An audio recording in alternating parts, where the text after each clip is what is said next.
দাবি, গত রাতে উপাচার্যের বাসভবনে সাধারণ শিক্ষার্থীদের ওপর হামলা করেছে ছাত্রলীগ এবং বহিরাগত কিছু মানুষ।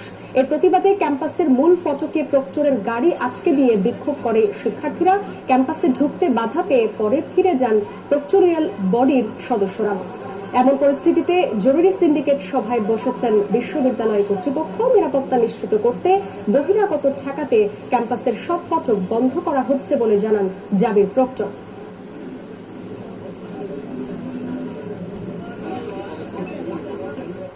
আমাদের সিন্ডিকেট সভা চলছে, সিন্ডিকেট থেকে সিদ্ধান্ত আসবে, আর আমরা চেষ্টা করছি আমাদের প্রত্যেকটা গেট সিলগালা করে দিব, একটা বহিরাগত যেন না ঢুকতে পারে। যারা নিজেদের রাজাকার দাবি করে স্লোগান দিয়েছে তাদের চিহ্নিত করা হচ্ছে বলে জানিয়েছেন আওয়ামী লীগ নেতারা।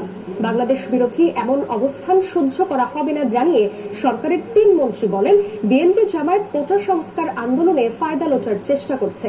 রাজধানীতে আয়োজিত আলাদা আলাদা অনুষ্ঠানে এই মন্তব্য করেন তারা।